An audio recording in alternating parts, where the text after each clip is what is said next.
দাবি একটাই, শিক্ষা কোনো পণ্য না, এটার উপর কোনো ভ্যাট আরোপ হবে না। যে পর্যন্ত ভ্যাট না উঠাই নেবে সে পর্যন্ত আমরা আন্দোলন চালিয়ে যাবো। কথা একটাই আমাদের সবার, আর কোনো কথা নেই। ভ্যাট দিতে কিন্তু বার্ষিক আমাকে সেবার করে নিবে। সরকার বলছে 7.5% ভ্যাট। সরকার বার্ষিক উপর দিচ্ছে, বার্ষিক কাজের থেকে নেবে, আমাদের থেকে নেবে। আজকে না হোক আগামী বছর নেবে, এই বছরে অনেকে নিবে। আমরা ভ্যাট চাই না। তার মানে ভ্যাটটা আপনি চাচ্ছেন যে পুরোপুরিভাবে নির্মূল হোক?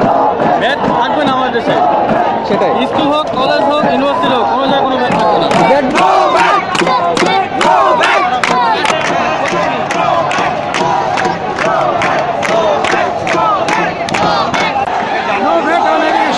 আমরা শিক্ষা কেজি হিসেবে কিনে চাই না, শিক্ষা আমরা অর্জন করি। ভ্যাট ভ্যাট কিসের এত ভ্যাট? আমরা ভাই আসছি এখানে পড়াশোনা করতে, ঠিক আছে? আমরা এই সরকারকে ভ্যাট দিতে আসিনি। ভ্যাট কি আসে?